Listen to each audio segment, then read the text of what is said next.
Il est 16 heures GMT en Côte d'Ivoire, Mali, Burkina, Togo, Bénin. Il est 17 heures pour les pays du Cameroun, Congo, Gabon. 18 heures pour le Burundi, Rwanda. 19 heures pour Madagascar, Ouganda. Donc, il est l'heure de notre réunion et on va vous demander de patienter juste quelques instants, le temps que notre formateur se mette à l'aise avant de commencer. Donc, pour tous ceux qui viennent d'arriver, je vais vous demander de fermer vos micros, s'il vous plaît, de ne pas activer vos caméras, mais de partir dans le chat. Il y a un lien pour les listes de présence, de le remplir avant que la session ne commence.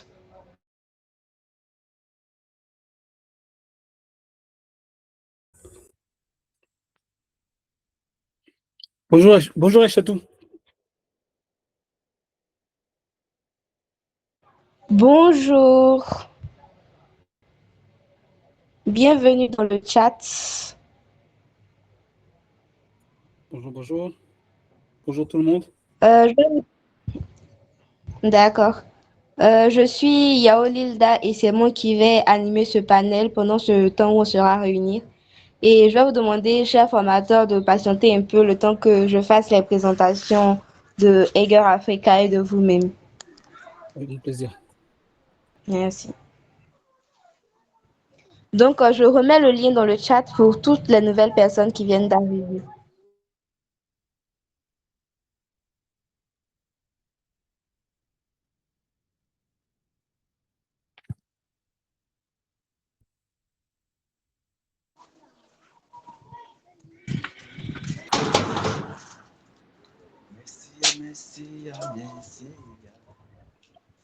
Bonsoir à toutes les personnes qui viennent d'arriver. Il y a un lien dans le chat, vous devez le remplir, c'est pour les listes de présence. Et à part le formateur, toutes les autres personnes doivent avoir les caméras fermées, les caméras non activées, les micros fermés. Nous commençons maintenant.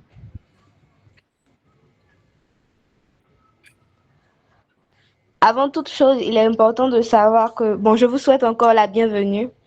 Il faut savoir que Eger Africa Talent Série, c'est une initiative d'Eger Africa qui vise à informer, inspirer, connecter les jeunes Africains à travers des rencontres avec des professionnels, entrepreneurs, créateurs et experts de différents secteurs. Cette première session propose plusieurs formats. Il y a le Carol Discovery, ce qu'on fait actuellement. Il y a des masterclass et fireside chats. Aujourd'hui, comme je l'ai dit tantôt, nous sommes dans le format Career Discovery. Je vais demander à toutes les nouvelles personnes de fermer le micro, s'il vous plaît, pour faciliter un peu la communication. Donc, le Career Discovery, ce n'est pas une formation technique, mais c'est un moment de partage d'expérience. L'objectif, il est simple, c'est de repartir avec une meilleure compréhension du métier, des compétences à développer, des opportunités qui existent, des défis du secteur, des conseils concrets pour se lancer. Donc, le thème qui nous réunit aujourd'hui, c'est les métiers des effets visuels, de l'animation 3D et des industries créatives numériques. Pour en parler aujourd'hui, nous avons l'immense plaisir d'accueillir Dédi Bilamba, notre formateur déjà présent. Il est cofondateur d'AfroVF. Merci infiniment à vous d'avoir accepté de partager votre parcours avec nous aujourd'hui.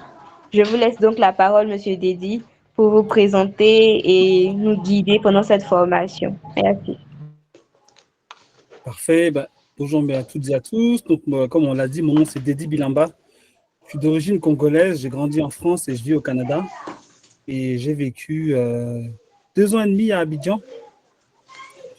Et donc, c'est un grand plaisir de pouvoir participer à la rencontre d'aujourd'hui. Je tenais vraiment à féliciter toute l'équipe d'Eger Africa parce que ce que vous faites, en fait, c'est comme ça que nous, d'ailleurs, on a commencé à AfroVFX. C'était en faisant des séances d'information, en cherchant à connecter les gens. Et on est parti de là où on était. Ça veut dire qu'on n'avait pas les moyens d'avoir un studio, on n'avait pas les moyens de former des gens, etc. Tout ce qu'on avait, c'était une certaine connaissance de la chose parce qu'on avait la chance de vivre à Montréal et qu'à Montréal, il y a tous les studios. Donc, on était parti là-dessus. Et donc, je vous félicite de faire la même chose, de partir de là d'où vous êtes et de le prendre très au sérieux Et donc, voilà un petit peu.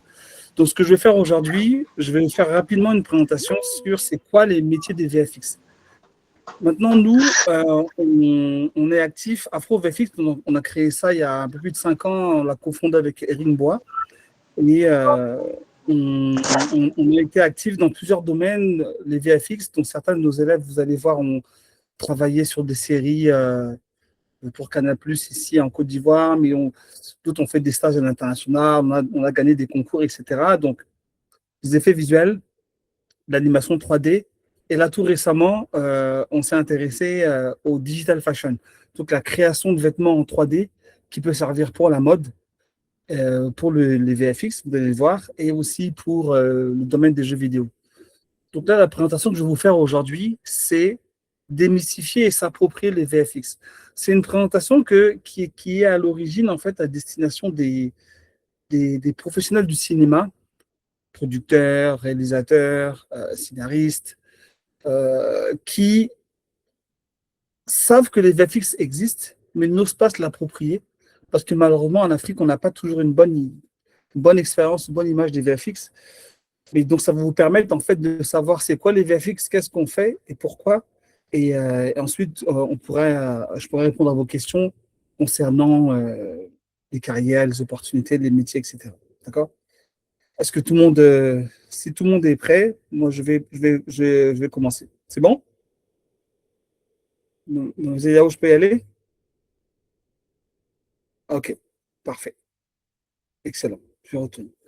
Donc la question c'est démystifier les VFX. Ok? Donc rapidement, comme je vous l'ai dit, Afro VFX, nous, dans Afro VFX, certains d'entre vous connaissent, celles et ceux qui sont sur Abidjan connaissent certainement. Donc, on a quatre domaines d'intervention. Le premier que vous voyez en gauche, en haut à gauche, c'est la formation. On offre des formations gratuites grâce à nos partenaires, notamment Orange Digital Center. Depuis 3 ans, on offre des formations gratuites là-bas sur des logiciels de l'industrie, que ce soit Maya, Houdini, Nuke, Unreal Engine, etc. Donc, c'est ce qu'on fait. Et là, plus récemment, on a fait une formation sur Cloud 3D en digital fashion. On fait des événements que vous voyez en haut à droite, dans lequel, en fait, on invite des experts internationaux. Les gens que vous voyez assis là à côté de mon collègue Eric Bois sont parmi les meilleurs de l'industrie au monde. D'accord? Et quand je dis au monde, c'est au monde, des gens qui travaillent sur des Marvel, des gens qui travaillent sur les plus gros films africains de Netflix avec des VFX, etc. Donc, on a la chance de faire ça. Et ça va un peu dans la direction de ce que fait IGA Africa, c'est donner l'opportunité aux jeunes sur le continent de se mettre en contact, d'aller à la rencontre de celles et ceux qui sont dans le domaine et excellent. En bas à gauche, vous voyez un contenu, on crée du contenu. Donc, à chaque formation, on a un contenu. Là, les images que vous voyez, c'est un court-métrage qui avait été réalisé par Joël Cadio, que j'avais écrit, qui s'appelle La confrérie de Caen, donc qui a été réalisé, dont les VFX ont été réalisés par la première cohorte de la formation Afro VFX. Et en bas à droite, vous voyez qu'on fait on fait de la sensibilisation auprès des autorités. On essaie de faire en sorte que ce soit le ministère de la Culture, de la Communication, de l'Emploi, de la jeunesse, etc., qu'il y ait une prise de conscience sur l'importance d'encourager justement l'accès à ces métiers, l'accès aux équipements, le développement de l'entrepreneuriat dans ce domaine-là. D'accord? Donc, je poursuis. Donc voilà, bon, nous, Eric Bois et moi, mon cofondateur historique, on est basé à Montréal. Donc là, vous nous voyez représenter un peu Afro VFX dans les événements à Montréal. Toujours cette connexion avec Montréal. Là, vous voyez nos jeunes avec José Chapdelaine, qui est la directrice des CFX chez Rodeo FX, qui est un gros studio. CFX, c'est Creature FX. La création des créatures, des monstres généralement. Elle a beaucoup travaillé sur Game of Thrones, par exemple. Ça, alors, je poursuis.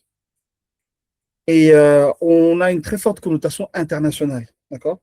Donc là, en haut à gauche, vous me voyez en photo avec certains de nos professeurs. Donc là, vous voyez Abdou Sako, Mélanie Pango,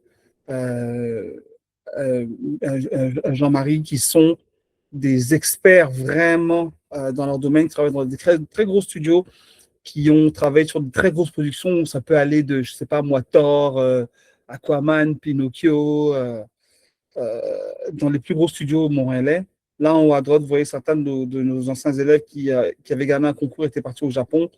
Et là, vous voyez en bas à gauche nos parrains et marraines. Notre marraine qui est Nosipo Van der Braak, qui est la cofondatrice et directrice du Sud-Africain Chocolate Tribe, qui fait tous les VFX des grosses productions de Netflix Afrique. Et vous avez à droite Andrew Roberts, qu'on a surnommé Kabongo, qui est VFX Supervisor, c'est ILM. ILM, c'est la boîte de George Lucas. Voilà. Donc, voilà, bon, ça, c'est les projets sur lesquels on a eu l'occasion de travailler, mais j'aurai l'occasion d'y revenir. N'hésitez pas à poser des questions si vous en avez, d'accord? Là, ce que je vous montre rapidement, c'est une bande démo. Donc, en fait, ce sont un florilège en bon français, un florilège des réalisations qu'on a pu faire dans le cadre de la formation par nos différents élèves. Donc, voilà, ça, c'est les types de choses qu'ils ont eu l'occasion d'apprendre à faire. Je pourrais vous envoyer à travers l'équipe de Eager Africa.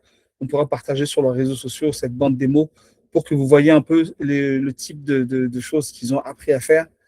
Et on va décortiquer ça un peu tout à l'heure pour voir ça. Parce que les VFX, c'est pas que créer des monstres, hein, c'est aussi, bon, au moment où je dis ça, on voit des monstres, mais c'est simuler la réalité. Donc, maintenant, la question, c'est est-ce que les VFX, c'est juste un gadget pour juste faire comme les autres?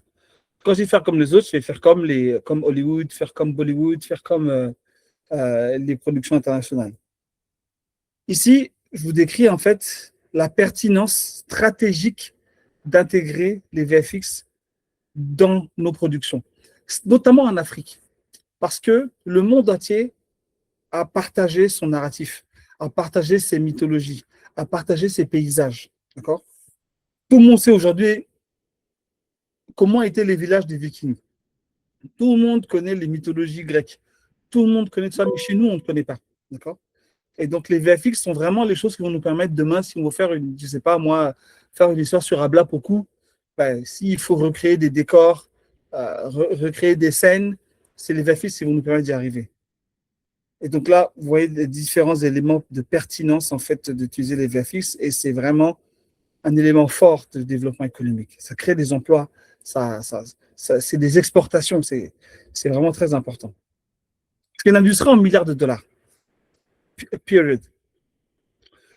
Maintenant, il y a une pertinence narrative, donc il y a une pertinence économique que j'ai décrite ici, d'accord? De création d'emplois, professionnalisation des talents locaux, etc. Et il y a, bien entendu, avant tout, une pertinence narrative, parce que les VFX, ça sert à aider les créateurs à raconter des histoires, d'accord? Donc, par exemple, parmi entre vous, alors je vais revenir sur la page. Si vous avez déjà vu, parmi d'entre vous, si vous avez déjà vu le film de Woman King, faites un pouce, s'il vous plaît. Juste pour me dire, pour celles et ceux qui ont vu ce film. Ok, donc j'en ai pas mal. Ok, j'en ai pas mal. J'en ai pas mal, ok. Super. Maintenant, la question que je vais vous poser, c'est que. Alors là, je vais me permettre de vous demander d'ouvrir vos micros. À quel point vous pensez qu'il y a des VFX dans ce film? Un peu, très peu, un peu ou beaucoup? N'hésitez pas à ouvrir votre micro. Très peu, un peu. Enfin, ouvrez votre micro et puis parlez. Kadhafi, vas-y. Pas du tout, un peu ou beaucoup? N'hésitez pas, allez-y. Ouvrez votre micro puis répondez, s'il vous plaît. Moi, je dirais un peu. Un peu? D'accord. Boris, t'as dit Je dirais beaucoup. Beaucoup? Selon moi, moyen. Moyen, ok. Bon, là, personne ne veut se mouiller. Pas beaucoup pour moi. Pas beaucoup, je pense. Pas beaucoup? Ok. Oui. D'autres? Ok, Ndei Fatou, tu n'as pas suivi c'est quoi les VFX?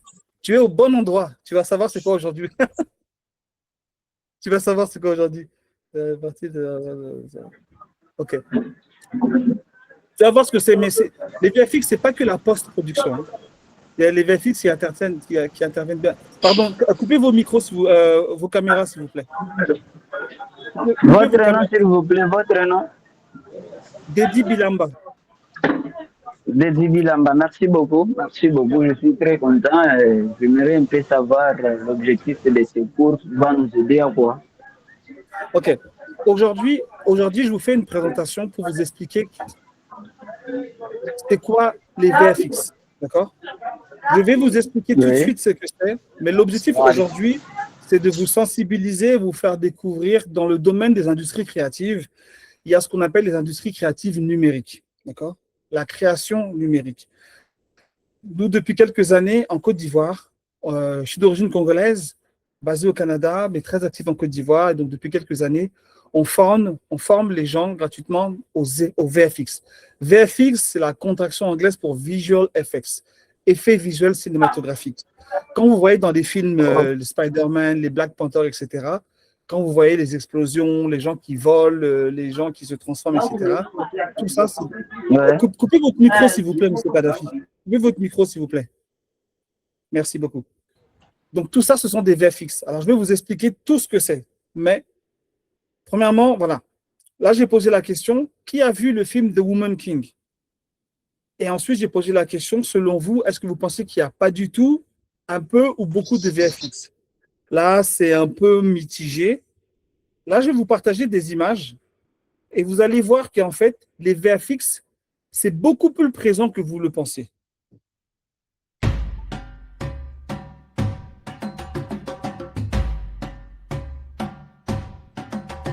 Hey, Vincent, le vieux père, comment ça va? Donc là, ce que vous voyez, ce que je suis en train de vous montrer ici, en fait, sont des images du film de Woman King. C'est pas un film de science-fiction, c'est pas un film avec des monstres, c'est pas un film avec des vaisseaux spatiaux, etc. Mais vous voyez à quel point on utilise les logiciels, la 3 dimensions, même la 2D, pour renforcer l'histoire. Donc tout ce que vous voyez ici, là, en fait, des éléments en 3 dimensions qui sont rajoutés au film, qui permettent en fait au réalisateur de raconter son histoire telle qu'il le veut. Donc je voulais absolument que vous voyez ces images-là pour que vous compreniez qu'en fait les VFX, c'est pas seulement Star Wars, c'est pas seulement Black Panther ou Avengers, c'est tout type d'histoire. Là, ce que vous voyez là actuellement, là, c'est ce qu'on appelle du crowd. D'accord? Le crowd, c'est une technique dans laquelle en fait attendez, un instant.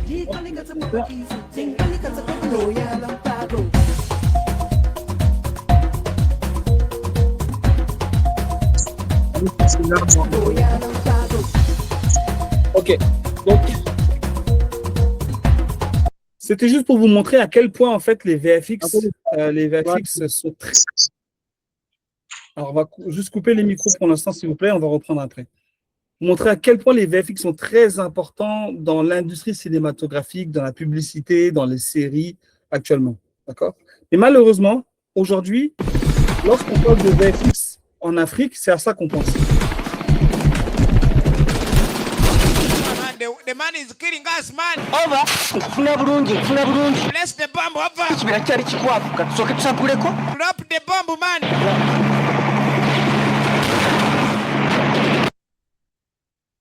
Alors, pourquoi je vous ai montré ces images-là? Ce n'était pas pour se moquer. D'ailleurs, moi, je suis très fier de ces gens-là, en fait, parce qu'ils ont tenté de faire quelque chose avec les moyens qu'ils avaient. Et donc, moi, je trouve que c'est vraiment à féliciter. Mais malheureusement, en Afrique, c'est la seule image qu'on a des VFX, ce qui fait que lorsqu'un scénariste propose une idée, tout de suite, on lui dit « Oh non, non, non, ça, c'est pas possible. S'il y a des VFX, on ne sera pas capable de faire, ce sera ridicule, etc. » Donc, on a un problème de crédibilité, de capacité d'exportation de nos contenus. Et c'est important de prendre conscience et être fier de ce qu'on est capable de faire. Okay? Donc, je poursuis. Lorsque vous voyez là, en fait, c'est des VFX faits en Afrique du Sud par le Pseudo Chocolate Tribe, nos amis. Et vous voyez, en fait, que sur le continent africain, certes, parfois, on a l'impression que l'Afrique du Sud n'est pas en Afrique, mais c'est en Afrique. Ça, ce que vous voyez là, par exemple, ils ont fait ce qu'on appelle du CFX, Creature FX, d'accord? Ils ont recréé un être vivant, fait de chair et d'os et de poils, qui est devenu un personnage à part entière. Mais tout ça, c'est des VFX, c'est de la 3D. Okay? C'est-à-dire pendant le tournage, bien entendu, ce personnage n'était pas là. Et on a des tas. Par exemple, là, on a Sébastien Thiel, qui est un réalisateur londonien d'origine zambienne qui a fait les VFX de Supercell. Il y a ce que nous, on a eu l'occasion de faire avec nos étudiants. Il y a eu le film Atoman. Et là, parmi nous, on a, par exemple, Binzou du Gabon, qui a aussi fait une série dont j'oublie le nom, incluant des VFX. Donc voilà, il y a beaucoup de gens qui en font déjà. Ce n'est pas nous, Afro VFX, qui sommes les premiers et certainement pas les derniers à faire des VFX. Et c'est important de reconnaître qu'il y a un écosystème et des gens qui tentent de le faire et qui avancent. Donc maintenant, on va vous expliquer les VFX, comment c'est fait. Okay, donc, je répète, les VFX, ce sont l'ensemble des techniques qui servent en fait à créer des images de synthèse en 3 dimensions ou en 2 dimensions, qui servent souvent à deux échelles, soit pour recréer la réalité ou pour créer l'impossible. OK. Qui parmi vous, mettez le pouce s'il vous plaît, qui parmi vous a vu le film John Wick? Le film John Wick 4. OK. OK, donc, certains d'entre vous, vous avez vu le film John Wick 4. La scène que vous voyez, Louis, elle se passe où? Si vous pouvez ouvrir vos micros. Quelqu'un peut ouvrir son micro et me dire, selon vous, la scène qu'on voit là, elle est tournée où?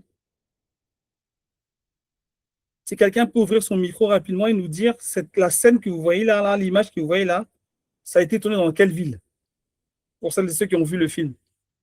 En France. OK. OK. C'est en France, John Wick, c'est en France.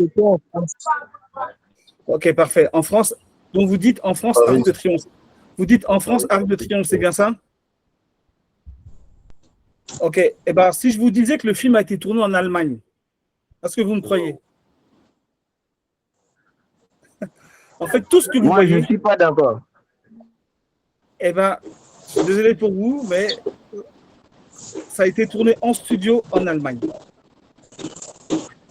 Tout ce que vous voyez là est fait en 3 dimensions, en 3D. La seule chose qui est réelle, c'est Keanu Reeves, l'acteur. Donc, tout ça a été recréé. D'accord? On a tout recréé, l'Arc de Triomphe. Tout ce que vous voyez là, les véhicules, la lumière, les bâtiments, les arbres, tout. Même les personnes qui tirent, tout ça, c'est de la 3D. C'est fait avec des logiciels comme Houdini, Maya, bon, peut-être Blender, etc., Unreal Engine. Tout ça, c'est faux. Enfin, c'est faux. Ça a l'air vrai, mais tout ça, c'est de la 3D. Ça a été tourné en Allemagne dans un studio et les VFX ont été faits chez Rodeo à Montréal. OK? Donc, qu'est-ce qui nous manque? Bon, ça, je vais avancer un petit peu. Alors, on va poursuivre, OK?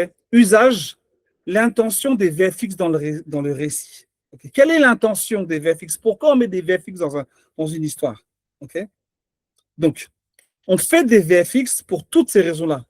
On veut faire croire, on veut corriger, on veut surprendre, on veut illustrer, on veut impacter, on veut sublimer, on veut faire rêver, on veut impressionner, on veut délirer, on veut mentir, on veut rattraper une erreur de tournage, tout ce que tu voulais. C'est à toutes ces choses-là que servent les VFX dans un tournage. OK? Maintenant, je vais vous donner un exemple de travail VFX que nos élèves ont fait dans le cadre de la série Cacao. OK? Souvent, comment ça se passe? Tout à l'heure, dans le chat, j'ai vu quelqu'un a dit que c'est une étape de la post-production. C'est vrai que c'est la post-production, mais les VFX se préparent bien avant. Déjà, dès l'écriture du film, on peut déjà avoir une intervention VFX. Dans la préparation du tournage, surtout pendant le tournage, et bien entendu en post-production. Parce qu'il y a des choses que si on n'a pas prévu ça avant le tournage, il y a des choses qui sont impossibles à faire en post-production. Okay? Donc là, je vous donne un exemple. Ici, dans le cadre de la série Cacao, donc on avait un brief. C'était une scène dans laquelle le personnage était dans la forêt et il vivait des hallucinations. Okay? Donc nous, on a reçu ce qu'on appelle un plate. Un plate, c'est une scène brute. D'accord? Donc nous, on reçoit cette scène brute. On reçoit ça. D'accord? C'est ce qui a été tourné, c'est brut, c'est ce qu'on reçoit. OK? Maintenant, nous, on nous dit, OK, il faut qu'il y ait un serpent qui sorte de la personne qui est habillée en blanc et que le jeune homme essaie de l'attaquer et qu'elle disparaisse.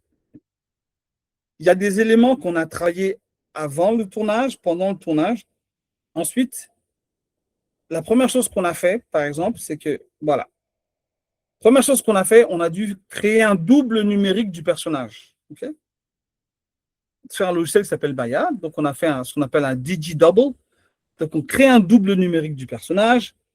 Ensuite, il faut qu'on travaille sur des références. On nous dit, OK, nous, on veut un serpent, mais qui soit un peu petit comme dans la sirène. On a dit, OK, bon, ben, on a modélisé et puis rigué. Riguer, c'est faire les articulations d'un serpent. Et ensuite, on a fait un pass de texture, de reproduire. La texture, c'est quand on reproduit une surface, que ce soit la peau, le poil, ou bien une surface rigide comme du bois, du fer ou quoi que ce soit. Okay. Et donc, ensuite, qu'est-ce qu'on a fait?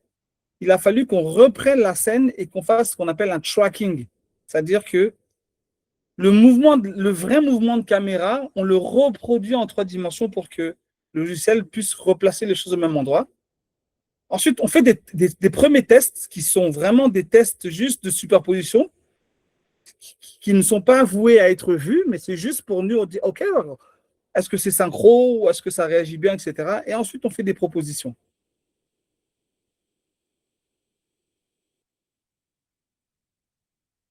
Ça, c'était une proposition. Il fait d'autres propositions. Tout ça, c'est des tests. OK? Donc, pour celles et ceux, c'est des tests. Après, on nous dit, OK, le serpent fait le plus petit, plus ceci, plus cela, etc. Voilà, c'était juste un exemple un type de travail. Ça. Et ça, c'est fait par... il y a peut-être 4-5 personnes différentes qui vont travailler sur une même scène. D'accord? OK. Maintenant, il existe 2 types de VFX. Les VFX visibles et les VFX invisibles. Okay. Les VFX invisibles, comme leur nom l'indique, c'est les VFX qu'on réalise dans le but qu'ils ne soient pas vus. D'accord? Par exemple, dans la scène que vous voyez à gauche, vous voyez le personnage qui joue le rôle de Freddie Mercury, en train de faire un concert dans un stade. Vous imaginez bien que si demain, on veut faire un film sur le concert de Fally Ipupa au Stade de France, on ne va pas payer 50 000 figurants. On va peut-être en payer 100 et filmer en gros plan, et tout le reste, ce sont des personnages en 3D. Mais il faut que l'œil croie que c'est vrai. Donc, c'est ça qu'on appelle des VFX invisibles. Ça veut dire que ce sont des effets spéciaux, mais dans le but qu'on ne le voit pas, qu'on ait l'impression que c'est la réalité. Et il y a ce qu'on appelle les VFX visibles, dont le but est qu'on le voit, mais il faut quand même qu'on pense que c'est réaliste. D'accord? C'est-à-dire qu'à droite, tout le monde sait très bien qu'une coccinelle avec une armée de fourmis ne peut pas soulever une bouteille de coca. Donc, le but, c'est de recréer quelque chose qui n'est pas possible, mais il faut quand même qu'on ait l'impression que c'est possible. Je vous montre quelques applications selon les besoins de l'histoire. Par exemple, au niveau des éléments naturels. Peut-être que vous avez besoin dans le scénario, vous avez besoin qu'il pleuve. Okay? Mais vous ne pouvez pas forcer la pluie. Vous pouvez recréer la pluie sur le plateau en arrosant, etc. Mais parfois, ça peut être un peu compliqué. Donc, par exemple, là, je vous montre une technique de layout avec des masques 2D qui permettent en fait de simuler la pluie. Donc là, on a une scène où le personnage est sous la pluie, mais il ne pleut absolument pas. C'est quelque chose qui a été rajouté. D'accord? Là, c'est une autre scène que nous, on avait faite, où on simule la pluie.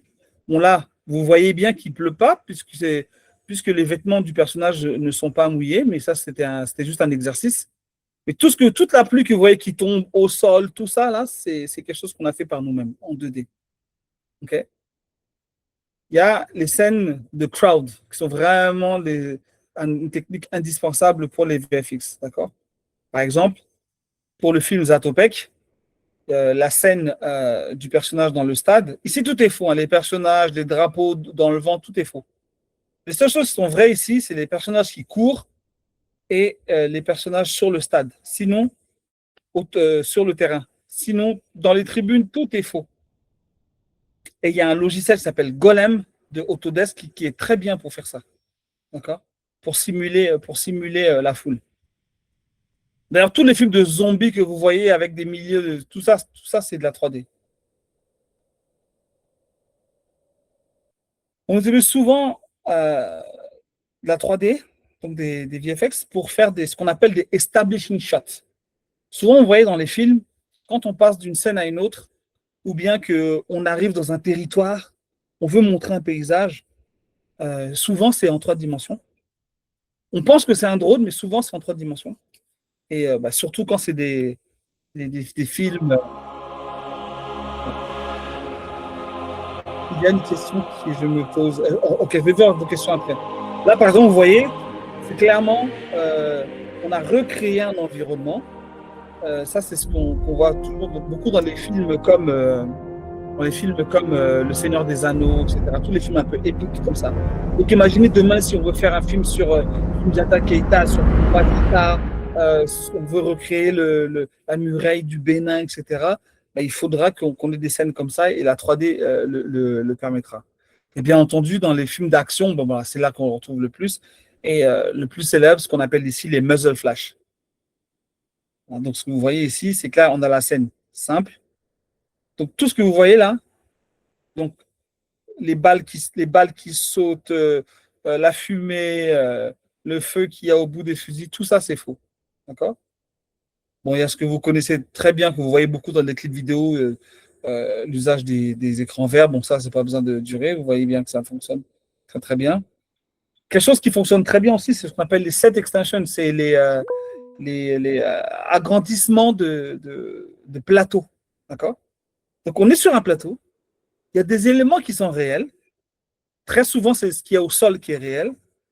Et tout ce qui va être en profondeur, en fait, c'est recréé en 3D. Donc là, on a mis un début de fond vert qui va nous servir à planter une base et ensuite à recréer tout le paysage qui est derrière. Ça, c'est très efficace. Donc là, vous voyez que en fait, tout ce qui est au fond, en bleu, c'est de la 3D. Voilà. Là, la seule chose qui est vraie ici, c'est l'avant du train, mais l'arrière, c'est faux. Donc tout ce que vous voyez en bleu ici, c'est faux. Donc tout est recréé. Et il y a quelque chose qui est très simple, très commun, mais qu'on utilise trop peu en Afrique, c'est ce qu'on appelle le poor man process. Le process de l'homme pauvre, c'est les scènes dans les voitures. Aujourd'hui, souvent, lorsqu'on veut tourner une scène dans une voiture en Afrique, on prend une vraie voiture, une personne qui conduit vraiment, et on coupe la route. Et on conduit, et on recommence. Alors qu'il y a une technique très simple du poor man process, avec un fond vert où on place l'acteur dedans et on peut comme ça recommencer comme on veut, qu'il fasse jour, nuit. Le réalisateur peut facilement parler avec l'acteur puisque là, le réalisateur est certainement assis tranquillement sur une chaise à 2 mètres de l'acteur, etc. Alors maintenant, je vais vous parler des outils, les outils qu'on utilise pour faire ça. Okay? Il y a un logiciel qui est vraiment, vraiment très, très puissant, qui s'appelle Unreal Engine, qui est gratuit d'ailleurs. Cette pub que je vous montre là, tout est fait en 3 dimensions. Tout est fait en 3D, tout est fait sur Unreal Engine. Okay? C'est une pub de BMW qui avait vraiment, vraiment impressionné. Les gens se demandaient vraiment si c'était la réalité, si c'était tourné vraiment. Donc, tout ce que vous voyez ici, tout est absolument en 3D.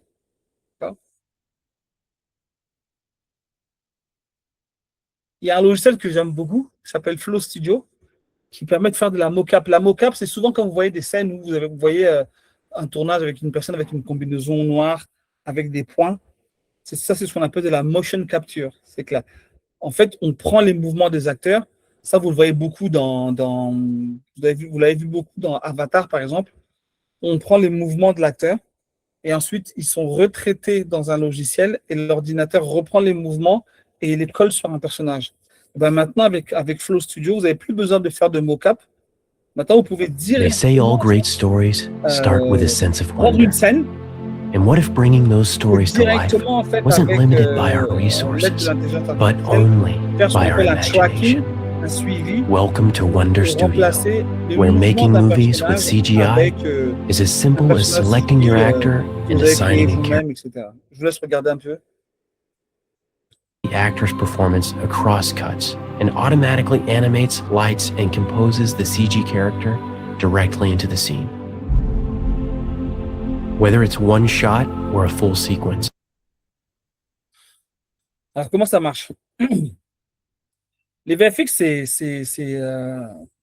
l'intérêt de cette présentation avec Eager Africa, c'est de parler des métiers. Okay. Souvent, les catastrophes qu'on a sur le pays, c'est que souvent, lorsque les projets VFX ne fonctionnent pas, c'est parce qu'une personne se présente comme étant un peu un couteau suisse capable de tout faire. C'est impossible. C'est souvent là qu'arrivent les catastrophes. Les VFX, c'est un travail ce qu'on appelle un production pipeline. Un pipeline, c'est un tuyau avec des étapes. Chacun a son étape. D'accord? Et il y a énormément de personnes qui travaillent sur une même production. D'accord? Donc, comme vous voyez, bien entendu, on part d'une idée qui doit être écrite et chacun a son étape. Je pourrais vous dire chacun des métiers. Et ça pourrait être un peu long, mais on va y aller. D'abord, on a une idée. Cette idée, il faut qu'on en fasse une histoire, un scénario avec des personnages qui ont une quête, qui ont des objectifs, qui vivent des péripéties, etc. Ensuite, il faut que visuellement, on puisse commencer à se dire, OK, mais d'accord, je comprends ton histoire, mais la scène, comment tu la vois? C'est là-dessus qu'on commence à faire un storyboard. C'est-à-dire qu'on place des images qui nous montrent comment la scène sera faite. Ensuite, on va faire des animatiques. C'est-à-dire, les animatiques, c'est des versions animées du storyboard, mais de manière très brute, très moche. Ensuite, on passe au design. Bon, là, c'est des détails qui vont plus nous embrouiller qu'autre chose, mais voilà. On modèle, on fait la texture, on fait le rig. Par exemple, là, ça, on fabrique le serpent, on lui crée sa peau, on le fait ses articulations, et ensuite, on l'anime, et après, on le met dans la scène. Là, je parle du serpent que je vous ai montré tout à l'heure.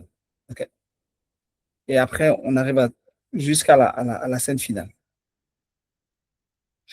Les clés du succès. Alors, quelles sont les clés du succès d'un projet VFX? Bon, je m'amuse souvent à dire l'argent, mais pourquoi je parle de l'argent, en fait, c'est parce que très souvent, les VFX aujourd'hui, malheureusement, sont compris comme quelque chose qu'on verra plus tard. Alors qu'en fait, il faut absolument qu'aujourd'hui, les productions africaines se dotent de budget VFX très tôt, dès l'écriture. Parce que c'est au moment de l'écriture que je peux te dire, ah, tu as mis un hélicoptère? Oui, je peux te placer un hélicoptère en 3D, tu n'auras pas besoin d'en louer un 2011 francs par jour. OK, parfait. Oui, ça c'est faisable, mais ça va coûter très très cher en VFX. Je te recommanderais de changer comme ça. Ah, OK, merci. OK. Mais le succès, en fait, d'un vrai, c'est il ne faut pas se limiter et il faut intégrer la réflexion très tôt dès l'écriture. Il faut inclure les VFX dans votre planification de tournage et bien exécuter les directives pendant le tournage. Et il faut une collaboration tout au long du processus. Okay. Voilà. Maintenant, je sais que c'était peut-être un peu rapide pour ceux qui ne connaissaient pas, mais maintenant, je vais répondre à toutes vos questions. Je ne sais pas si Mademoiselle Yao, vous voulez reprendre la parole, mais je vais laisser la présentation ouverte au cas où quelqu'un voudrait que je revienne sur une slide. Mais voilà, c'est ça.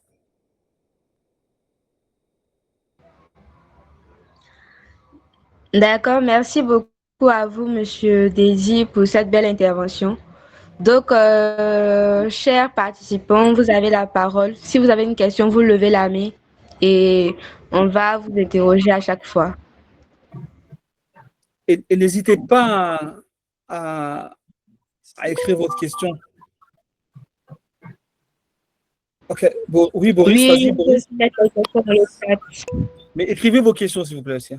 Oui, Boris, vas-y. D'accord, je vais aller plutôt vite. Déjà, bonjour à M. Dédier et merci pour votre présentation.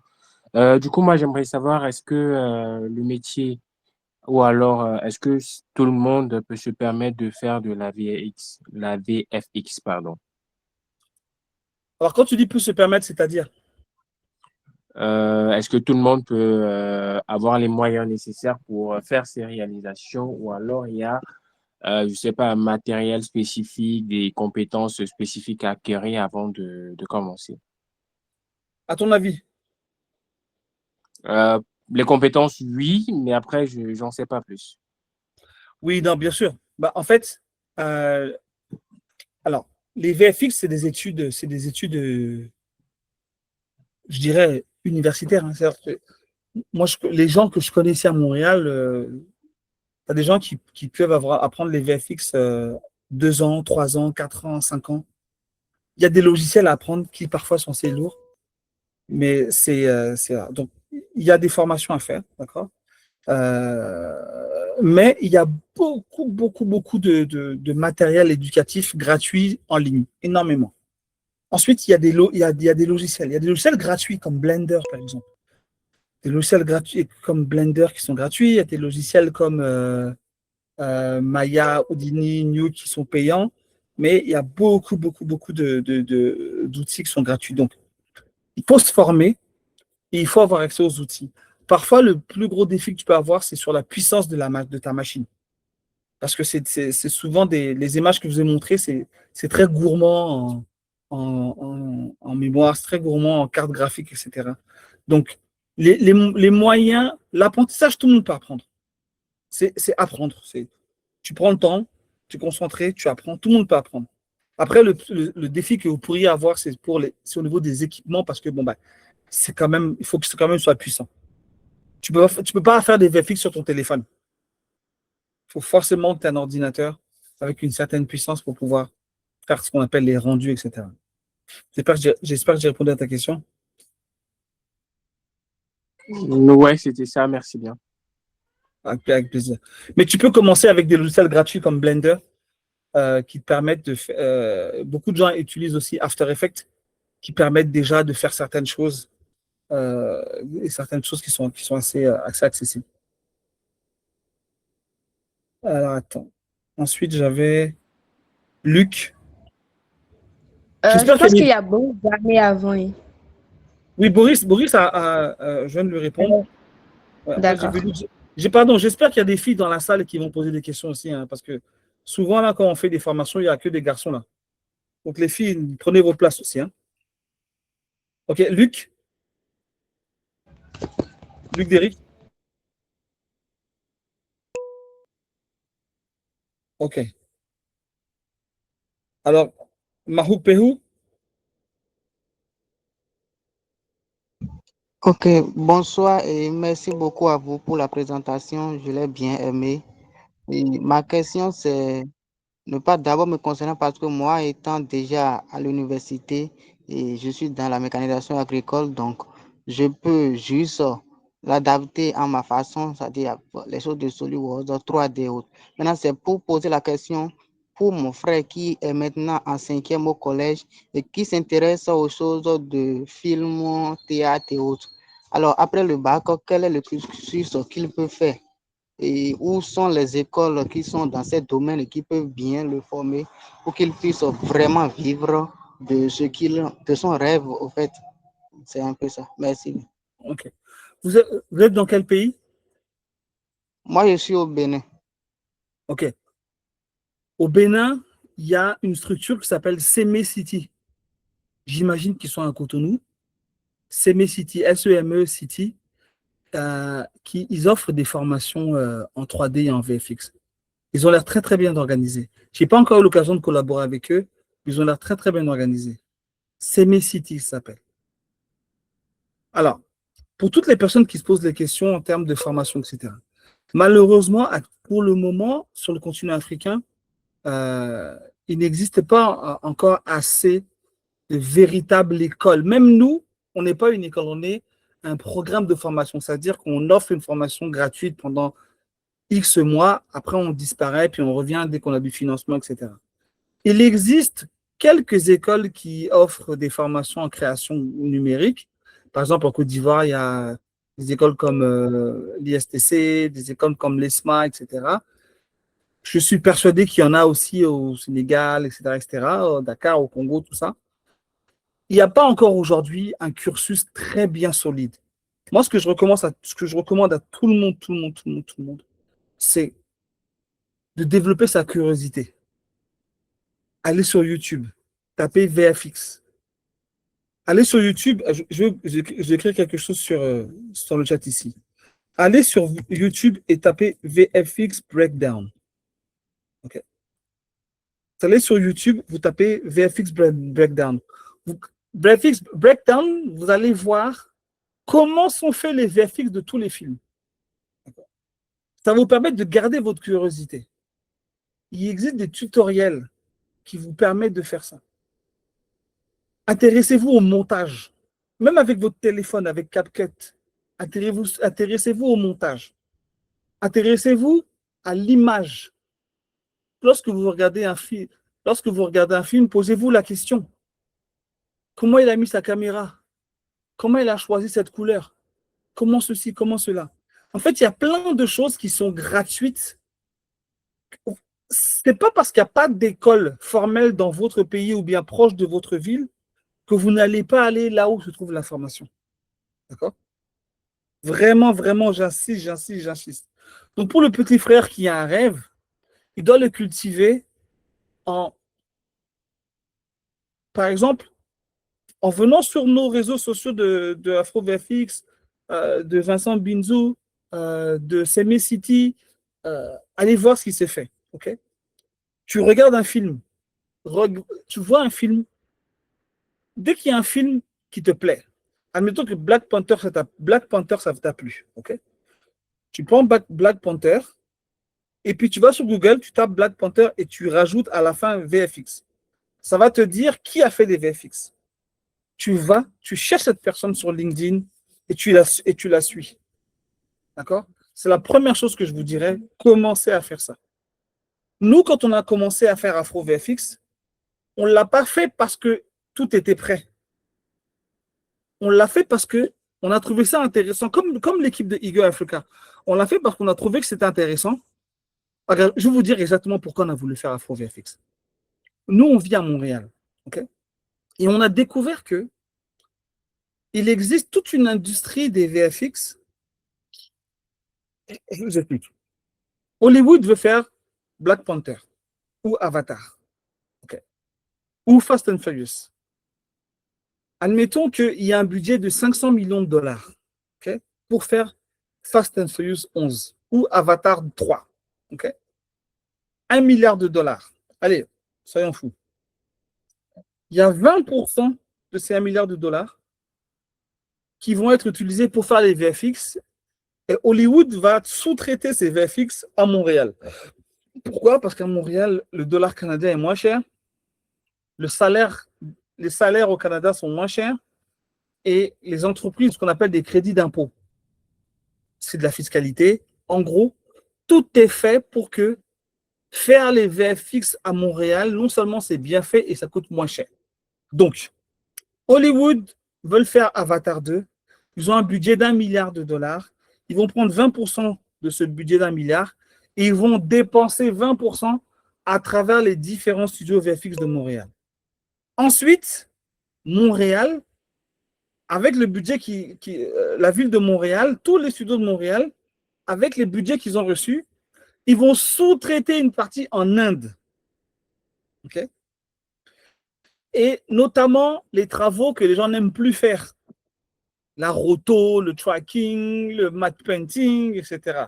Les choses ce qui fatigue, ils vont sous-traiter ça en Inde. Ce qui fait qu'en Inde, ils ont développé beaucoup de studios, beaucoup d'emplois, parce que les studios montréalais sous-traitent chez eux. Et nous, notre objectif avec mon ami Eric, c'était que un jour, Hollywood, lorsqu'elle envoie les VFX à Montréal, plutôt qu'elle envoie ça en Inde, qu'il envoie ça dans un pays en Afrique. Donc, c'est ça notre objectif. On s'est dit, OK, on va apporter notre contribution pour qu'il y ait des jeunes qui soient formés sur le continent africain, pour qu'il y ait des entreprises qui se créent, des studios qui se créent. Comme ça, plutôt que de sous-traiter en Inde, Ben, on n'a qu'à sous-traiter en Afrique. C'était ça notre objectif. C'est toujours notre objectif d'ailleurs. Mais surtout, s'il vous plaît, ne vous dites pas, j'ai pas d'ordinateur donc je peux pas. Il n'y a pas d'école dans ma ville donc je peux pas. Il y a une école mais c'est trop cher donc ça ne peut pas. Pars de là où tu es. Si là où tu es, tout ce que tu es capable de faire, c'est d'aller sur YouTube et regarder des vidéos de VFX Breakdown, fais ça. Ça va développer ta culture, tu vas développer ton savoir-faire, tu vas identifier des noms, tu vas rajouter des noms, tu vas connecter des gens, etc., etc. Le fait d'être là, par exemple, c'en est une. D'accord? Ok, parfait. Oui. J'espère que j'ai répondu à votre question. Oui, vous avez répondu à ma question. Merci bien, j'ai bien compris. Et même si moi j'ai déjà la licence en mécanisation agricole, je vais plus pousser ma curiosité vers ça et m'engager à aider mon frère aussi à vivre très bien de sa passion. Merci bien et good Excellent. night. Et Excellent. En tout cas, pour celles et ceux qui sont au Bénin, allez, renseignez-vous sur CB City, SME City. Vraiment, ils font du bon travail. Mademoiselle Yao, je vous laisse faire la distribution de la parole hein, pour la suite. D'accord. Vu que le temps est presque parti, je vais demander aux intervenants d'être assez brefs et puis concis sur leurs questions. Est-ce que Welloré Barry a déjà pris la parole?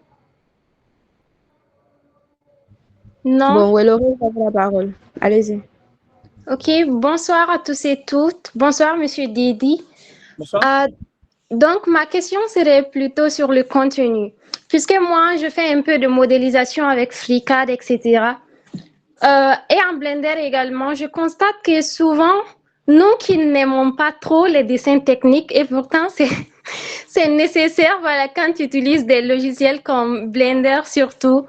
Et souvent, tu as de grandes idées à faire, mais tu as des difficultés. Qu'est-ce que vous pourriez me conseiller par rapport à cela? Merci. Quel type de difficulté?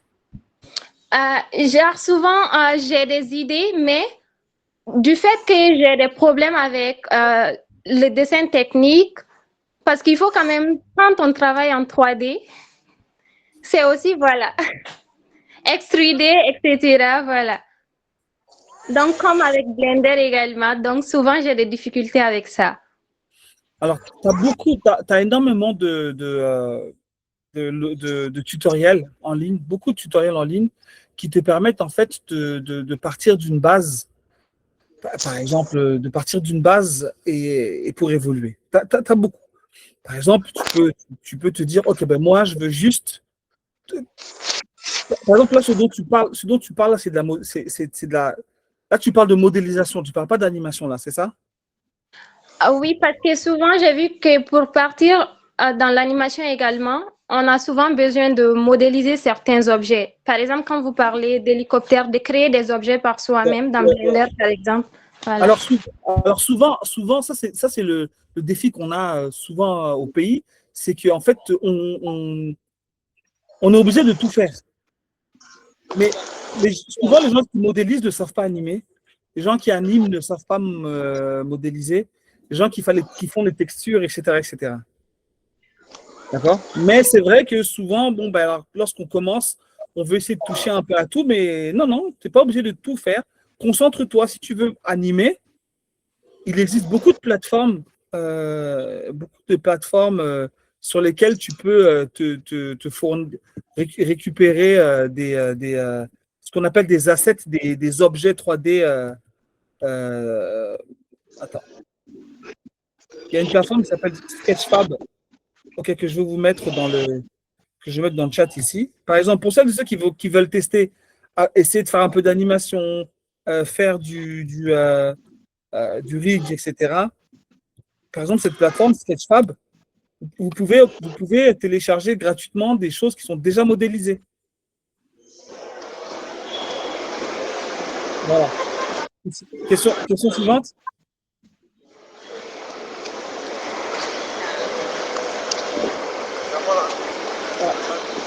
Monsieur John, coupez votre micro, s'il vous plaît. Monsieur John Lobene, coupez votre micro, s'il vous plaît. Merci. Ok, question suivante. Est-ce que c'est Mais j'ai du temps. Je peux prendre 15 minutes de plus, il n'y a pas de problème. Il n'y a pas de problème. Je peux prendre du temps. Question suivante. Diegan Koubou, c'est à vous, vous avez la parole. Ok, merci pour la parole. La remercie ici pour cette présentation. Et je t'entends pas du tout, malheureusement. On t'entend très difficilement. Je sais pas si tu peux t'éloigner d'un endroit plus calme. Ou bien écrit, s'il te plaît. Voilà, tu vas écrire la question. À part les institutions et les écoles qui forment en VFX, est-ce que vous pouvez, bon, bien sûr, à M. Dadi, est-ce qu'il peut nous donner des sites Internet pour nous former et, si possible, nous citer quelques logiciels de base en écrit pour nous permettre d'apprendre. Merci. Ok. Alors, pour les écoles, malheureusement, vraiment, et ça c'est ma grande tristesse, il n'existe quasiment pas d'école, je dis quasiment pas d'école officielle, d'accord? Ce que je vous encourage à faire, c'est d'aller sur Google et taper école VFX dans votre ville, de trouver ce qu'il y a. Mais moi, ce que j'ai vu, malheureusement, je sais qu'il y a quelques écoles, quelques studios qui offrent des formations comme Yapi, programmes comme Yapi ou bien Magic Carpet au Nigeria. Je sais que en Côte d'Ivoire, tu as l'ISPC et l'ESPA qui offrent un petit peu, mais pas des cursus complets, etc. Je sais qu'au Bénin, il y a CME City qui offre des programmes. Donc, ce que je vous encourage, moi, vraiment, c'est d'aller sur. Attention, monsieur Djekan. C'est aller vraiment sur Google, formation VFX, rajoutez le nom de votre ville et vous verrez rapidement s'il y a quelque chose d'intéressant. Les logiciels de base, moi, je vous dirais d'aller sur Blender, c'est gratuit. D'accord? Blender, After Effects. Alors, je l'écris dans le chat ici. Je vous encourage vraiment à aller sur Blender, c'est gratuit. After Effects, c'est gratuit. Et puis Unreal Engine, c'est gratuit aussi, mais sauf que Unreal Engine, c'est très lourd. C'est vraiment lourd. Et c'est vraiment des logiciels sur lesquels vous pouvez commencer à aller. Mais première chose que je vous dirais, c'est aller sur YouTube, regardez des vidéos, suivez des comptes, soyez des fans de ça. Trouvez ça amusant, regardez-les, soyez des fans de tout ça. Ensuite, à force de regarder, vous allez pouvoir ensuite choisir qu'est-ce que vous voulez faire. Parce que dans les VFX, il y a plein de métiers. Il y a celui qui va animer le personnage, celui qui va créer le personnage, celui qui va habiller le personnage, celui qui va placer le personnage dans l'image. C'est plein de métiers différents. OK? Parfait. Oui, c'est noté. Super. D'accord. Pardon, j'ai vu une dame. Pardon, on va donner la parole à la dame. Ah, d'accord. Madame, vous avez la parole. Congo Mariam. Alors, bonsoir à tout le monde. Bonsoir, monsieur Bilamba. D'accord, merci bien pour votre présentation. Moi, j'ai une question, parce que j'ai cru comprendre que votre institution ou institut fait forme dans ce domaine-là et que c'était une pré-présentation. Mais j'ai l'impression que, la question de savoir quelles sont les écoles ou bien quelles sont les institutions pour se former, pose problème. Je vous ai entendu dire, que malheureusement, cette question-là, n'a pas encore de réponse. Est-ce que c'est bien cela? Est-ce que votre institution ne forme pas dans ce domaine-là? Sinon, je n'ai pas trop bien compris. Alors, nous, on offre des formations à VFX ponctuellement à Abidjan, en collaboration avec l'Orange Design Center. D'accord? C'est ponctuellement, on le fait une fois par an, ça dure 4 mois, c'est gratuit, sur sélection. Généralement, on réussit à prendre une vingtaine de personnes, et c'est uniquement sur Abidjan. D'accord? Il existe des formations en ligne, par exemple, hein, sur Udemy, sur Academos, etc. Il existe des formations en ligne. Il existe beaucoup de tutoriels gratuits en ligne. Beaucoup. Mais avant de vous lancer dans des apprentissages en ligne, il faut déjà que vous vous renseigniez pour savoir quel est le domaine des VFX qui va vous plaire le plus. Attendez, je vais revenir en arrière sur mon truc. Attendez, juste un instant, je reviens en arrière. Vous voyez sur l'image que je vous ai montrée ici, ok? Ça, c'est l'ensemble des étapes. C'est l'ensemble des étapes qui mènent à la production d'un contenu VFX, ok? Et chacune de ces étapes correspond à un métier, disons, ok? Donc, avant de savoir quelle formation vous allez faire ou dans quelle école vous allez, il faut déjà c'est pas que vous allez tout connaître les métiers, mais il faut que vous ayez la curiosité d'aller sur YouTube, de regarder des VFX breakdown, des tutoriels, etc. Et à force, vous allez voir ce qui commence à vous plaire. Par exemple, est-ce que ce que vous aimez, est-ce que vous êtes, il y a des gens qui sont très créatifs, d'accord? Donc, les gens qui sont très créatifs, eux, vont être dans des choses où il faut donner vie à quelque chose. Donc, ils vont animer, ils vont faire un peu de concept art, etc. Tu as d'autres personnes qui sont très mécaniques, qui aiment construire des choses. Alors, eux, ils vont faire de la modélisation, ils vont faire de la texture, tu vois, c'est limite des maths. Tu comprends? Donc, la première chose, c'est vraiment, je sais que c'est un peu frustrant parce que je vous présente un secteur qui semble passionnant, et malheureusement, pour l'instant, l'écosystème africain n'est pas encore prêt pour absorber de manière simple, hein, c'est-à-dire BTS, ensuite licence, ensuite maîtrise, même CAP, BEP, il n'y a pas encore ça, mais il existe plein de formations en ligne. Il existe beaucoup de tutoriels gratuits et il existe quelques formations ponctuelles que j'ai citées, dont voilà, au Bénin et en Côte d'Ivoire. Merci pour ce partage. Pourrais-je voir la vidéo? Attendez. Voilà. Madame Mariam, est-ce que j'ai répondu à votre question? Oui, parfaitement, oui.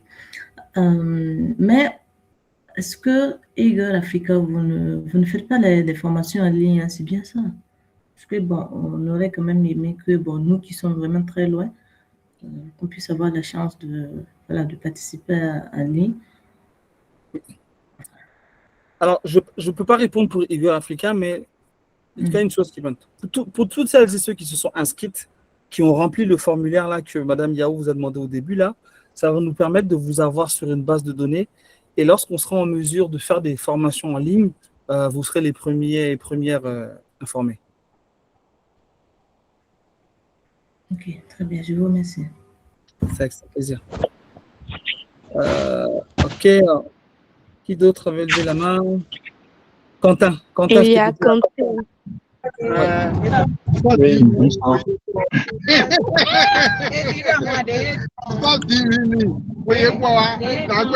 Oui, bonsoir. Attention.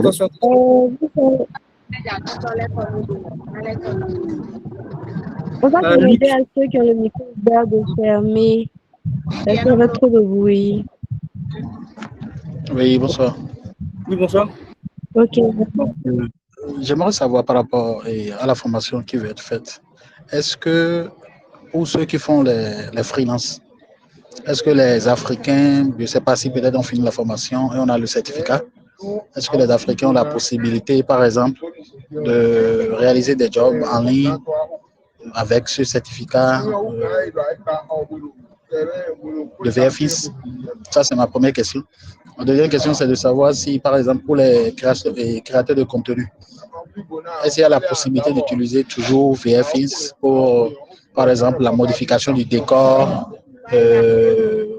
les vidéos TikTok, tout ça, est-ce qu'on peut utiliser VFX pour que ça ait plus d'impact sur ceux qui nous regardent, tout ça? Donc, c'est ma deuxième question. Alors, pour la première question, nous, à InfoVFX, donc, on offre des formations, effectivement, avec un certificat, et on a la chance d'avoir un certain réseau qui permet qu'effectivement, de toute façon, quoi qu'il arrive, dans 90% des cas, les personnes qui font des VFX en Afrique sont des freelances. Pourquoi? Parce qu'il y a très peu de studios officiels. Il y a des studios de création graphique qui font de la vidéo, qui font des affiches, qui font ça. La plupart des personnes en fait qui travaillent dans ce domaine-là font beaucoup. Ah, Luc, coupez ton micro, Luc Derrick.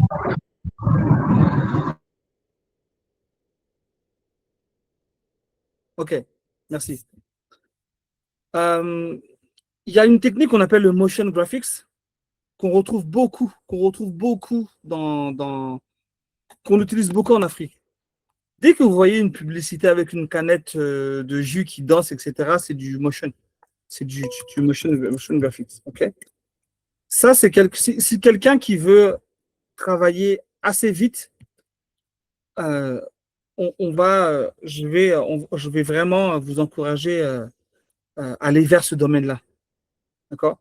Le motion graphic, vraiment, c'est quelque chose qui va vraiment vous aider à fonctionner parce que c'est quelque chose qui est très, très utilisé en Afrique. Donc, il y a plein de logiciels que vous pouvez trouver et tout. Je vous encourage beaucoup à aller là-dessus. Je vais vous écrire le nom de la technique, motion graphic.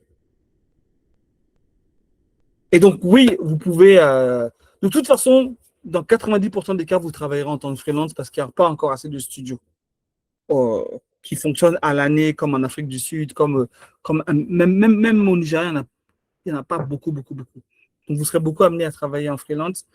Et la deuxième question, c'était quoi? Quentin, la deuxième question, c'était quoi?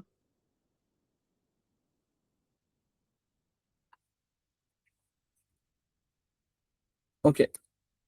Bon, voilà, je ne sais pas, mais on peut passer à une autre question là. Allô, est-ce que vous m'entendez? Bonsoir. Oui. Du coup, j'ai une question. Bah, vous avez en partie répondu à la question, mais est-ce qu'il y a déjà un écosystème qui est un peu présent en Afrique?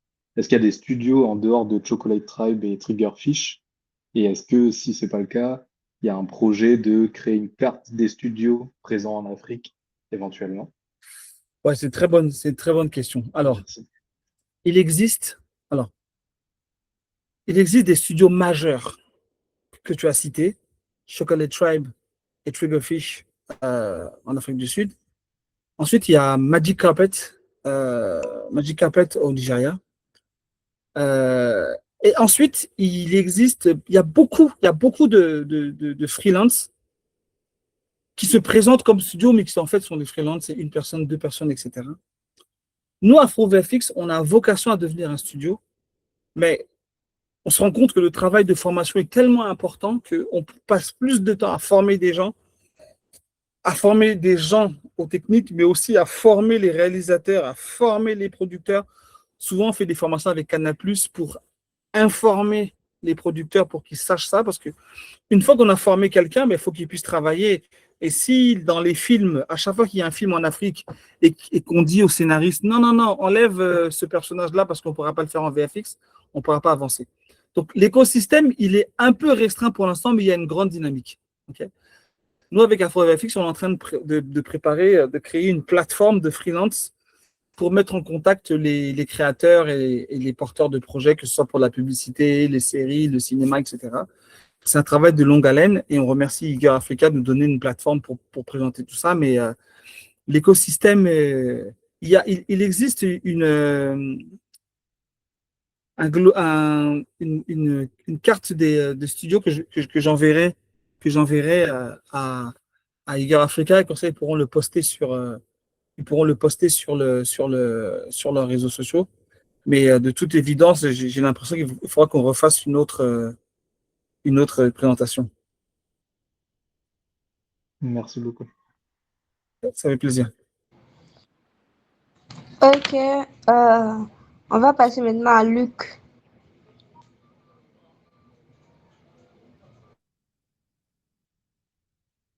Ok, oui, Laurent Barry. Ou bien la question, vous avez déjà posée. Non. Ok, Monsieur Dédi. Ok, Monsieur Dédi, cette fois-ci, je voudrais que vous parlez un peu VFX, Flou, IA. Et après ça également, nous constatons que les jeunes qui font des contenus IA maintenant, story IA en Afrique, genre, ils ont un peu du mal avec l'IA. On voit tout le temps qu'il y a des erreurs en fait avec la génération, tout ça. Et voilà, si vous pouvez un peu en parler. Alors, ça, c'est un sujet qui est super important. Alors, l'IA, vous voyez le tableau, le tableau que j'ai mis à l'écran là, 3D Production Pipeline. Vous voyez ça, hein? OK. L'IA, en fait, est un outil utile pour la première ligne. Le storyboarding animatique et design. Très, très utile. Malheureusement, pour celles et ceux qui se sont formés à faire des storyboards, à faire des animatiques et du design, l'IA est très utile pour ça. En fait, en vérité, l'IA, c'est très utile pour préparer le travail de VFX. Okay? Ça nous fait gagner du temps pour savoir à quoi va ressembler le personnage, quelle valeur de plan on va prendre au tournage, etc., pour faire le storyboard, pour faire des tests de personnages, des tests d'environnement, etc. C'est très utile, mais pas pour le produit final. Alors oui, tu peux avoir de la chance. Tu peux faire une pub d'une canette de jus qui dure 5 secondes et puis ça tombe parfaitement. Ok, tant mieux pour toi. Mais dès l'instant où tu es sur du contenu un peu plus long, ça fonctionne moins bien. Et puis aujourd'hui, l'œil du spectateur, même en ligne, il est aguerri. Donc dès que tu fais quelque chose, dès qu'on sait que c'est de l'IA, il y a un moins d'impact. N'oubliez pas que tout ce qu'on fait, c'est du storytelling. On crée des histoires. Et pour qu'une histoire fonctionne, il faut que les gens y croient. Et donc, paradoxalement, les gens vont plus facilement croire que les personnages bleus là, de Avatar, là, ils vont plus facilement pleurer parce que le personnage bleu d'Avatar est mort que ton faux couple de TikTok là, que ton faux couple de TikTok que tu as fait. Si on n'y croit pas, on ne va pas l'acheter. C'est ça que vous comprenez. En fait, l'image, ça ne fonctionne pas en fait. Puis il y a aussi une chose, c'est que pourquoi les VFX ou toute la création, c'est une industrie, c'est parce que tu possèdes ce que tu fais. Mais avec l'IA, tu ne possèdes pas ce que tu fais. Donc, en fait, tu peux faire quelque chose de beau, mais ce n'est pas à toi. Donc, tu ne peux pas le vendre. Tu comprends? Donc, c'est vraiment ça qui va faire la différence. Tu peux, toi, demain, demander à l'IA de reproduire Black Panther à l'identique, mais tu ne pourras pas le vendre, puisque ce n'est pas à toi. Tu as copié. Tu comprends? Mais moi, je n'ai pas peur de l'IA. Moi, j'utilise beaucoup l'IA pour les étapes préparatoires. Quand quelqu'un me dit, oui, voilà, regarde ce que j'ai tourné, je voudrais changer le décor en arrière. Je vais dans l'IA, je lui dis, change-moi ça, je montre au client. Est-ce que c'est à ça que tu penses? Il dit, oui, c'est ça. Ou bien non, c'est pas comme ça. C'est ça. Je change. Est-ce que c'est ça que tu veux? OK. Et là, après, on peut faire le bon travail. Le travail qui va lui appartenir, qui va être sur mesure, qu'on va pouvoir ajuster en juste à temps, etc. C'est ça qui va faire la différence. Akilas, tu lèves la main depuis un temps. Akilas Boni Koto. Oui, bonsoir formateur et très ravi d'avoir pris part à cet atelier. Je n'ai pas assez de questions, juste je voulais appuyer ce que vous venez de dire. Évidemment, il n'y a pas d'école ici en Afrique qui vont former en VFX. D'abord, de base, moi, je voulais préciser que dans la tête, ce que j'avais, VFX, c'était le sound design. Donc, c'était la première impression que j'avais eue. C'est vrai, je suis vidéaste, motion designer. Les logiciels Houdini, Maya, Blender, j'en ai entendu parler, j'ai vu des tutoriels, mais il faut dire qu'il faut vraiment un véritable effort. Moi, j'ai appris le montage vidéo avec Premiere Pro, avec DaVinci Resolve. Je maîtrise After Effects. En tout cas, je ne suis pas un expert de After Effects, mais je fais au moins de motion design. Je fais de l'animatique, je fais de dessin animé. Et tout ça, j'ai appris ça avec YouTube. C'est une expérience que je partage avec les amis qui pensent que tout de suite, il faut passer par une école. Il faut d'abord commencer par ce qu'on a, comme vous l'avez dit. Il faut commencer par les petits forfaits de 1 giga avec suivre un petit tutoriel de 3 minutes, de 2 minutes. Personne ne m'a formé à After Effects. Quand j'ai suivi le premier tutoriel sur After Effects, le formateur a dit, quand tu rentres dans After Effects pour la première fois, tu as affaire à une cabine d'hélicoptère ou d'un avion. Il y a beaucoup de boutons, tu ne sais pas par où commencer et ça fait peur. Évidemment, j'ai téléchargé plus d'une cinquantaine de tutoriels sur After Effects. J'avais trouvé une playlist, mais je ne suis pas arrivé à ouvrir même une seule vidéo. Il a fallu des jours que je dise, bon, écoute, il faut que je commence un jour. Et comme ça, j'ai commencé. Aujourd'hui, les gens veulent que je le forme en After Effects, mais moi-même, je veux apprendre plus. Je vous assure que jusqu'à l'heure où je vous parle, j'ai téléchargé plus d'une trentaine de tutoriels pour Blender, mais j'ai aussi encore eu la même réticence que j'avais eu en temps avec After Effects, que j'ai pas pu ouvrir un seul tutoriel de Blender. Pourtant, je suis graphiste de base, je veux faire des mock-ups, je veux faire beaucoup de choses avec Blender, des animations, mais il faut vraiment qu'on se dise, écoutons, laissons la peur de côté. Il faut que nous apprenions nous-mêmes la chose d'abord, avant de dire à quelqu'un, donne-nous la main. Ceux qui sont devant et qui veulent nous donner la main, et ils veulent savoir d'abord qu'est-ce qu'on a pu faire, quels sont les petits exploits avec les erreurs répétées qu'on a commises. Et c'est sur cette base, ils diront, viens, je te mets dans le lot. Donc, même si on demande à Afro VFX de faire une école de formation, il faut que d'abord nous-mêmes ayons d'abord des prérequis, l'amour de la chose, à suivre des tutoriels, à consacrer du temps, à vraiment apprendre, des nuits entières à sacrifier. Je pense que c'est comme ça on pourrait mettre la pression sur Afro VFX pour dire on veut une formation en VFX de manière complète ou même créer une école en Afrique. Voilà ce que moi je voulais dire, c'est juste un partage d'expérience avec les amis, très ravi de la formation et au plaisir de vous recevoir encore pour d'autres ateliers. Merci. Excellent. Ben, je ne peux qu'appuyer, excellent. C'est exactement ça. Et c'est ce que fait Iger Africa. C'est vrai, Iger Africa, en fait, là, ils partent de là où ils sont, c'est-à-dire ils sont en face, ils savent qu'il y a des jeunes d'un côté et des experts de l'autre. Il y a une mise en relation. Vous avez une passion, il y a des gens qui veulent partager leur passion, tutoriel. Vraiment, allez-y comme ça, commencez. Et les opportunités sont très, très, très proches. Très proches. Voilà. Alors, Luc Derrick. Oui, la deuxième question que j'ai posée, je n'ai pas eu de retour par rapport à ça. J'ai demandé dans quel contexte on peut utiliser le VFX, par exemple pour les créateurs de contenu, changement de décor par exemple, parce qu'aujourd'hui, bon, pour faire des contenus, il faut aller à différents endroits. Est-ce que VFX a la possibilité, par exemple, de rester au même endroit et de pouvoir modifier les décors? C'est ça que je voulais savoir. Absolument. Ben, écoute, attends, je reviens en arrière. Je reviens en arrière rapidement sur l'usage des VFX. Oui, tu peux créer tout ce que tu veux. Les VFX, ça te sert. Tu peux utiliser les VFX pour créer les éléments naturels. La pluie, le vent, la neige, etc. Là, tu vois, la pluie, c'est une fausse pluie. OK? Je ne sais pas si tu vois mon écran. Là, toute la pluie que tu vois ici, c'est une fausse pluie au ciel, etc. Tu peux créer de la foule. Okay? Là, tu vois, par exemple, c'est un logiciel qui s'appelle... tu peux faire ça avec un logiciel qui s'appelle Houdini, mais qui est très compliqué, mais tu peux le faire avec un logiciel qui s'appelle Golam, qui est même gratuit. Toute la foule que tu vois dans les tribunes, là, c'est fou. C'est des personnages en 3D. Tu peux recréer des environnements. C'est un peu lourd. Tu peux faire des scènes d'action. Là, tout ce que tu vois, ben, tu vois ici dans le breakdown que tout a été rajouté après en post-production. Okay? Mais par exemple, cette scène-là que vous voyez là, pour qu'on y croie, il faut que les acteurs jouent comme s'ils tiraient des vraies balles. Souvent, le problème qu'on a en Afrique, c'est moi, j'ai été amené à travailler sur des projets dans lesquels ben, tu vois que tu as beau faire les plus beaux VFX que tu veux, si l'acteur, quand il joue, là, tu ne crois pas qu'il tire, ben, ça ne passera pas.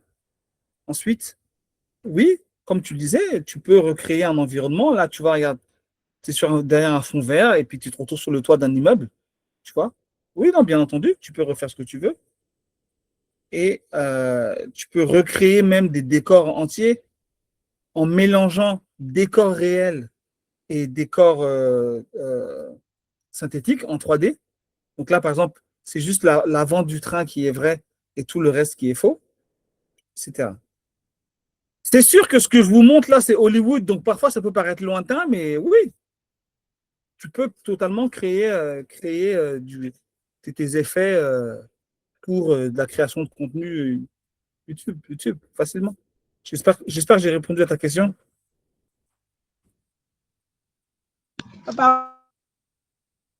Oui, oui, ça peut aller. Parfait, merci. Ok, mademoiselle Yao? D'accord. Bon, je pense que... Est-ce qu'il y a encore des questions? Est-ce que Djekambo a parlé pour la deuxième fois ou bien... Alors, attendez, Aïssata Bari a posé une question, mais je ne l'ai pas vue. La création des effets naturels se fait avec quel logiciel? Alors, Aïssata, il y a deux types. Le premier logiciel, pour les créer de toutes pièces, souvent on utilise deux choses. On utilise premièrement un logiciel qui s'appelle Houdini. Ok, je vais essayer de trouver des images. C'est un logiciel qui est assez difficile, d'accord? Qui est assez lourd, qui est assez difficile, vraiment. Mais avec le logiciel Houdini, tu peux facilement créer ce qu'on appelle des particules, de la fumée, etc. Par exemple, c'est avec le logiciel Houdini, c'est le logiciel le plus puissant qui permet en fait de recréer, de simuler l'eau, par exemple. D'accord? Donc, un logiciel comme Houdini, c'est vraiment le logiciel idéal. Mais tu as d'autres outils comme tu as Houdini, attends, je vais l'écrire dans le chat. Tu as Houdini et tu en as un autre qui s'appelle Djanga FX. Je te recommanderais d'aller plus sur Djanga FX parce que il est plus accessible et il est plus simple d'approche. Mais souvent, si tu veux faire la neige, la pluie, l'orage, le vent, une tempête de sable, etc., les gros studios utilisent Houdini, mais tu peux aussi utiliser Djanga FX. Mais ça, c'est pour faire la 3D. Mais il existe parfois même des outils qui sont en 2 dimensions. Et là, en fait, qui sont déjà créés, que tu dois juste toi rajouter à ton image. Ça paraît simple quand je dis rajouter, mais bon, c'est ça la finalité, en fait. Voilà, je pense qu'on a répondu à pas mal de questions.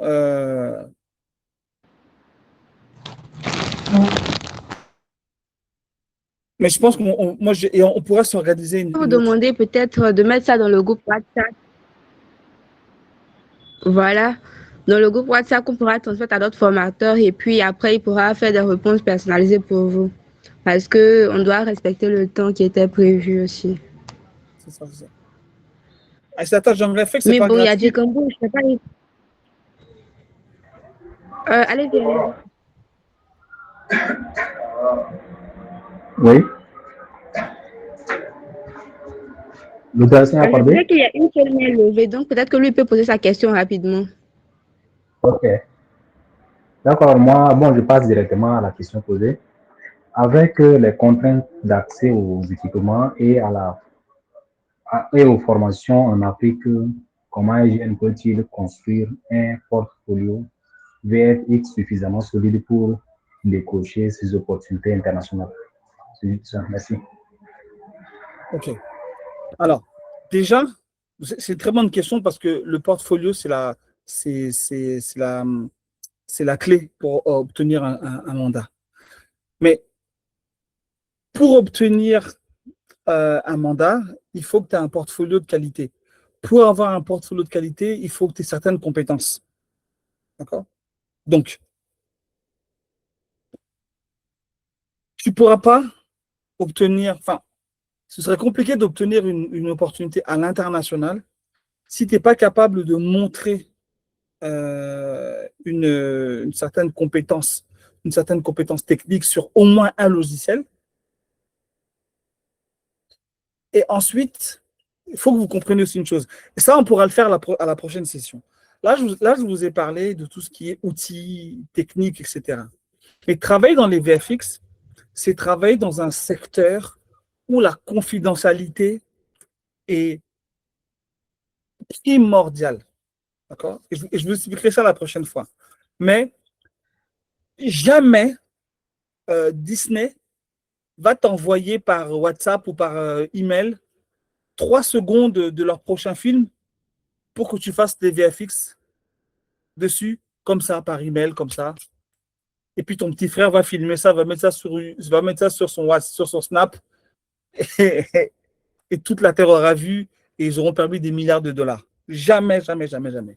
Il y a des questions de sécurité, il y a des questions de production, de pipeline, il y a des manières de faire qui vont au-delà même de tes compétences. Et ça, on pourra en parler la prochaine fois. Mais, en résumé, il existe un domaine de la création des industries créatives numériques qui s'appelle les VFX et la 3D, qui vous permettent de travailler dans différents domaines, que ce soit la publicité, le cinéma, les séries, les jeux vidéo et même la mode. Okay. La première porte d'entrée en Afrique pour travailler dans ce domaine-là, c'est souvent la visualisation architecturale et le motion design de publicité. En publicité, dès que vous voyez un yaourt, un fruit, une canette qui danse, qui bouge avec des images comme ça, c'est du motion design. Ça, c'est votre première porte d'entrée.